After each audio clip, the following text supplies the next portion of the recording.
কলকাতার মানুষকে বলতে চাই, বিদেশি শকুনের চোখ পড়া শুরু হয়েছে। কোনো শকুনের নজর যদি এই ভূখণ্ডে পড়ে, তাদের চোখ উপড়ে ফেলতে হবে। এদেশের কোটি কোটি মানুষ বারবার করে প্রমাণ দিয়েছে, এই দেশকে যারা নিয়ে ছিনিমিনি খেলেছে তাদের কারণেই হয় নাই। আগামীতে এই ভূখণ্ড নিয়ে যারা ষড়যন্ত্র করবে তাদের নিস্তার থাকবে না।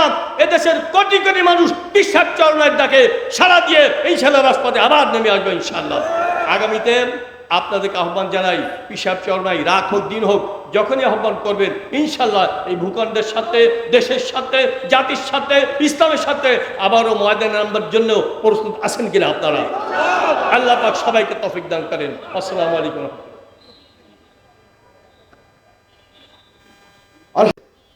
আমরা কিছু পরামর্শ দিতে চাই। এদেশের অবস্থা আপনারা জানেন।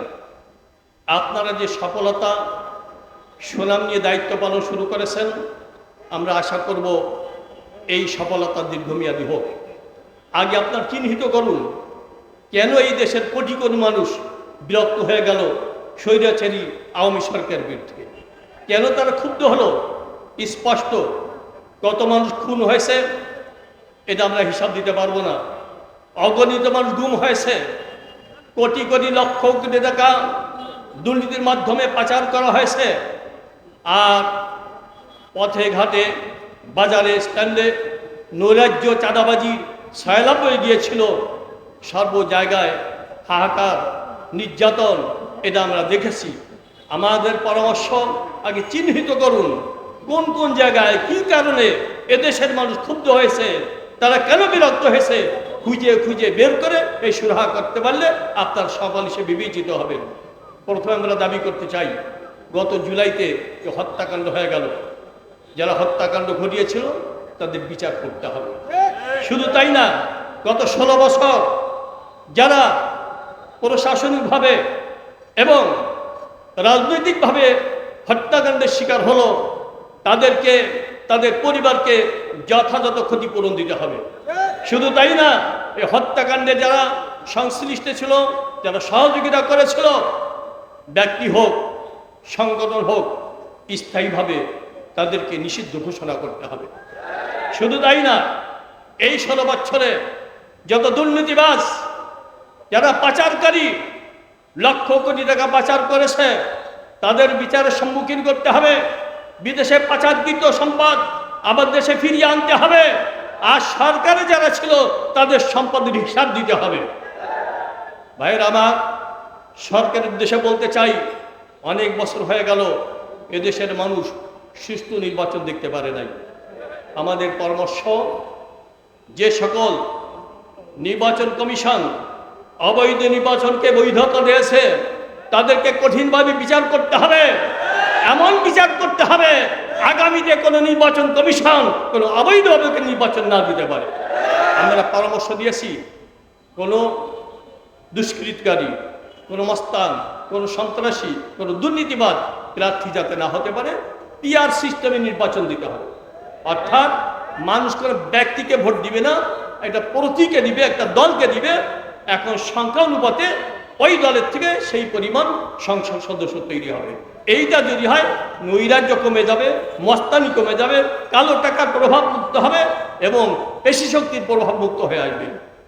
সর্বশেষ বলতে চাই, শিক্ষা ব্যবস্থা যে ধ্বংস করা হয়েছিল, মানে এই মুসলিম রাষ্ট্রে, বৃহত্তম মুসলিম রাষ্ট্রে ইসলামকে কিভাবে বিদায় করা যায় এর চেষ্টা কিন্তু করেছে কম না। আমরা আবারও দাবি করতে চাই, এই অন্তর্বর্তীকালীন সরকারের কাছে নির্বাচন কমিশন যেমন ঢেলে সাজাতে হবে, শিক্ষা কমিশনও পরিবর্তন করতে হবে। দেশপ্রেমিক যারা বুদ্ধিজীবী, শিক্ষিত যারা রয়েছেন এবং আলেম ওলামার সমন্বয়ে শিক্ষা কমিশন গঠন করতে হবে। সাথে সাথে যে সকল ছাত্র ভাইরা ময়দানে রাষ্ট্রকে সংস্কার করার কাজে লিপ্ত রয়েছেন, আপনাদের আরও কিছুদিন কষ্ট করা লাগবে। যতদিন পর্যন্ত আইন শৃঙ্খলা রক্ষাকারী বাহিনী যথাযথ তাদের দায়িত্ব পালনের পরিবেশ না পায়, এতদিন কষ্ট করতে হবে। আপনারা আবার ক্যাম্পাসে ফিরে যাবেন, তবে ক্যাম্পাসে ফিরে যাওয়ার পরে চোখ কান খোলা রাখতে হবে। কেন? আবার আপনারা জানালা খুলে দেখবেন, যদি কেউ নতুনভাবে উৎপাত করার চেষ্টা করে আপনারা আবার বের হয়ে আসবেন, ওদের কাল হাতকে ভেঙে চুরমার করে দেবেন। শুধু তাই নয়, দেশের সর্বস্তরের মানুষকে বলতে চাই, বিদেশি শকুনের চোখ পড়া শুরু হয়েছে। কোনো শকুনের নজর যদি এই ভূখণ্ডে পড়ে, তাদের চোখ উপড়ে ফেলতে হবে। এদেশের কোটি কোটি মানুষ বারবার করে প্রমাণ দিয়েছে, এই দেশকে যারা নিয়ে ছিনিমিনি খেলেছে তাদের কারণে হয় নাই। আগামীতে এই ভূখণ্ড নিয়ে যারা ষড়যন্ত্র করবে তাদের নিস্তার থাকবে না। এদেশের কোটি কোটি মানুষ বিশ্বাস চরণের ডাকে সাড়া দিয়ে ইনশাআল্লাহ রাজপথে আবার নেমে আসবে ইনশাআল্লাহ। আগামীতে আপনাদেরকে আহ্বান জানাই, পিসাব চরণাই রাত হোক দিন হোক, যখনই আহ্বান করবেন ইনশাআল্লাহ এই ভূখণ্ডের সাথে, দেশের সাথে, জাতির সাথে, ইসলামের সাথে আবারও ময়দানে নামবার জন্য প্রস্তুত আছেন কিনা আপনারা? আল্লাহ পাক সবাইকে তৌফিক দান করেন। আসসালামু আলাইকুম। ونصلي على رسوله الكريم أما بعد فأعوذ بالله من الشيطان الرجيم بسم الله الرحمن الرحيم قل جاء الحق وزهق الباطل إن الباطل كان زهوقا صدق الله المولانا العظيم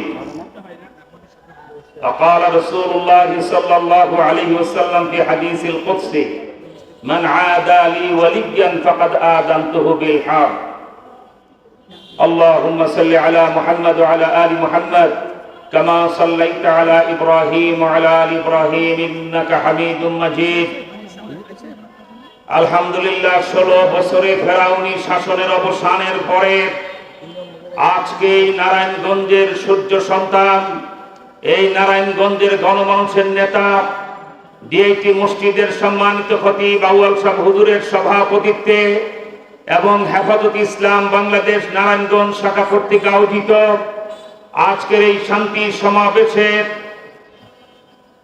কেন্দ্রীয় এবং স্থানীয় নেতৃবৃন্দ, সংগ্রামী ভাইরা আমার, আপনারা মনে রাখবেন, মুসলমান নামদারি কোন মুনাফিকের হাতে যদি ক্ষমতা যায়, তার মধ্যে 3টা চরিত্র ফুটে উঠে। শাসন করে সে ফেরাউনের মতো, এবং রাজনীতি করে ইয়াজিদের মতো, আর ধর্মচর্চা করে সে আবু জেহেলের মতো। শেখ হাসিনার শাসন ফেরাউনের শাসন ছিল, এতে কোনো সন্দেহ নাই। শেখ হাসিনার রাজনীতি ইয়াজিদের রাজনীতি, কোনো সন্দেহ নাই। শেখ হাসিনার ধর্মচর্চা ছিল আবু জেহেলের মূর্তির ধর্মচর্চা। সংগ্রামী ভাইরা আমার, এই স্বল্প পরিসরে সব বিস্তারিত বলবো না, শুধু বলবো হাজার হাজার কোটি টাকা খরচ করে বাবার যে মূর্তি বানালেন, আমরা আপনাকে পরামর্শ দিয়েছিলাম, আপনি আমাদের কথা রাখলেন না, আপনি রেখেছেন নাস্তিকদের কথা। আমরা যখন আপনার বাবার মূর্তি ওই যাত্রাবাড়ি ধোলাইপাড়ে বসাতে চেয়েছিলেন, যেই বক্তব্যের কারণে আমাকে মামুল হক সাহেবকে আপনি 2.5-3 বছর করে জেল খাটালেন, সেই দিনের বক্তব্যে আমরা বলেছিলাম, মাননীয় প্রধানমন্ত্রী, আপনি বঙ্গবন্ধুর সুসন্তান না কুসন্তান? যদি কুসন্তান হন আমাদের কোনো পরামর্শ নেই, আর যদি সুসন্তান হন বঙ্গবন্ধুর মূর্তি না বানিয়ে আপনি মুজিব মিনার বানান। আল্লাহ পাকে 99টা নাম আসমাউল হোসনা সেই মিনারে লিখেন, 500 হরেন দেন, ডিজিটাল পদ্ধতিতে যাত্রাবাড়ি মাদ্রাসা থেকে আজান যেন এখানে ভেসে উঠে, আপনার বাবা কবরের সওয়াব পাবে, ঠিক কিনা বলেন? এরপর আমরা বলেছিলাম, যদি আমাদের কথা না শুনে মূর্তি বানাতে চান, সকালে মূর্তি বসাবেন, সূর্য ডুবার আগেই মূর্তি আমরা বুড়িগঙ্গায় জমা দেব। কোথায় গেলেন হাসিনা? আজকে বাবার মূর্তি বুড়িগঙ্গায় নয়, পায়খানায় আর নর্দমায় জমা হইতেছে। এই বিচার কার? চিৎকার করে বলেন। সংগ্রামী ভাইয়ের আমার, তাই এই স্বল্প সময় বলতে চাই, ডক্টর ইউনূসকে বলতে চাই, আপনি যদি সুন্দর ভাবি উপদেষ্টাদেরকে নিয়ে শাসন করে ভালো নির্বাচন দিয়ে সম্মানের সাথে যান, আমরা সালাম জানাবো। যদি কোনো বিদেশি এজেন্ডা বাস্তবায়ন করে ইসলামের উপরে কোনো আঘাতের পরিকল্পনা থাকে, আমরা বদরের ময়দানের মতো যুদ্ধে নেমে যাব, ঠিক কিনা? পরিষ্কার ভাষায় বলতে চাই, আমার মন বলে 71 হয়েছে মুক্তিযুদ্ধ, 2024 সালে হলো আরেকটা স্বাধীনতা যুদ্ধ, আরেকটি যুদ্ধ মনে হয় আমাদের চূড়ান্ত ভাবে করতে হবে। সেই যুদ্ধ হবে বাংলাদেশের হাইকোর্ট, সুপ্রিম কোর্ট, জজ কোর্ট, আইন আদালত, স্কুল, কলেজ, ইউনিভার্সিটি, ব্যাংক, বিমান, বঙ্গভবন, গণভবন, সংসদ সহ সব জায়গায় ইসলামী খেলাফত উমরি শাসন জারি হওয়া ছাড়া আমরা ক্ষান্ত হব না। তাই আমরা হেফাজত ইসলামের বাংলাদেশের পক্ষ থেকে আগামীকাল বাইতুল মোকাররমে জাতীয় প্রোগ্রাম হবে। আবার শাপলা চত্বরের মতো জনতার ঢল নামবে। হেফাজতের পক্ষ থেকে আমাদের দফা ইউনুস সাহেবকে জানিয়ে দেওয়া হবে। আমরা সেই দফা বাস্তবায়নে সজাগ থাকব। উপদেষ্টারা ভালো কাজ করলে সাপোর্ট দিয়ে যাব। যদি কাদিয়ানীদের ব্যাপারে সুরক্ষার পরিকল্পনা হয়, নবীজির মর্যাদা রক্ষার হানির কোন সিদ্ধান্ত হয়, বাংলাদেশের বিরুদ্ধে কোন সিদ্ধান্ত হয়, এই ছাত্রদের মতোই আমরা ওইভাবে মাঠে নেমে আপনাদের উৎখাত করে দেব ইনশাআল্লাহ। তাই পরিষ্কার ভাষায় বলতে চাই, বাংলাদেশের সব জায়গায় সর্বত্র সব জেলায় অন্তত করে একজন করে হেফাজতের এমপি আমরা চাই। এবং আমাদের বয়োবৃদ্ধ জাতীয় মুরব্বী যারা আছেন ওই সকল জেলা পরিষদে তাদেরকে আমরা চেয়ারম্যান চাই। আজকে আপনাদেরকে আগামীকাল বাইতুল মোকাররম জাতীয় মসজিদের সামনে বাদ জোহর বিকাল 3টায় উপস্থিত হওয়ার আহ্বান জানিয়ে আমি আমার বক্তব্য শেষ করছি। খোদা হাফেজ। বাংলাদেশ জিন্দাবাদ, উলামায়ে কেরাম জিন্দাবাদ, হেফাজত ইসলাম জিন্দাবাদ, নাস্তিক মুরতাদ আর দেশের শত্রুরা নিপাত। সংগ্রামী উপস্থিতি, এই পর্যায়ে গুরুত্বপূর্ণ বক্তব্য নিয়ে আসছেন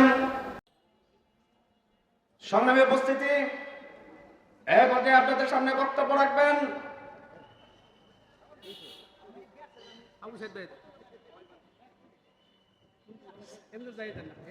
মুফতি সাইদুর রহমান, সোনারগাঁয়ের সোনার ছেলে মুফতি সাইদুর রহমান।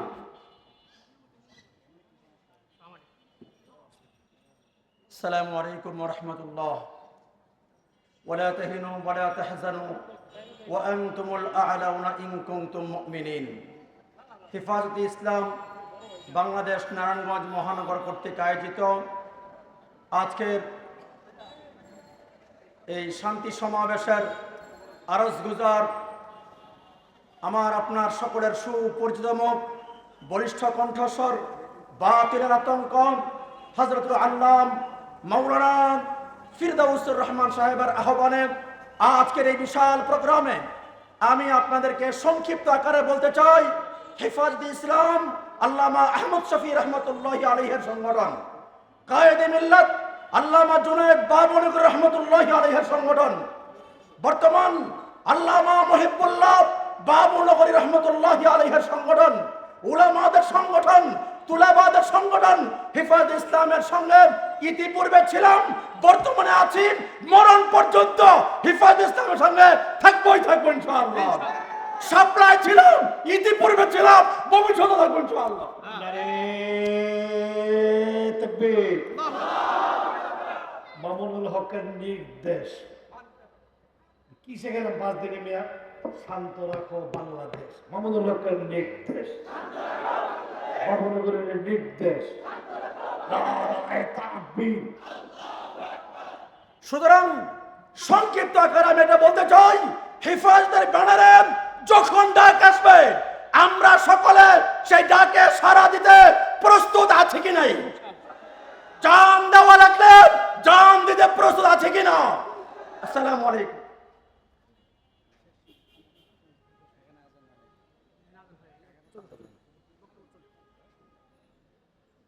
বক্তব্য নিয়ে আসছেন উলামা মাশায়েখ পরিষদের নারায়ণগঞ্জ মহানগরের সংগ্রামী সভাপতি জনাব হযরত মাওলানা সাইফুদ্দিন মুনির।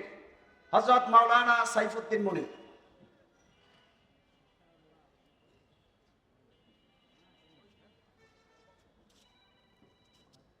ইন্নাল হামদুলিল্লাহ ওয়াসসালাতু ওয়াসসালামু আলা রাসূলিল্লাহ আউযু বিল্লাহি মিনাশ শাইতানির রাজীম।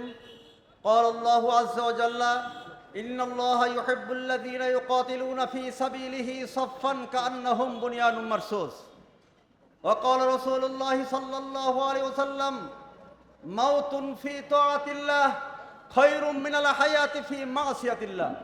সম্মানিত পরিচালক, সম্মানিত সভাপতি, একান্ত প্রিয় ব্রিটিশের সাথে খেলেছি, 71-এ খেলেছি, আমরা 2024 সালেও খেলে দিয়েছি, ঠিক কিনা?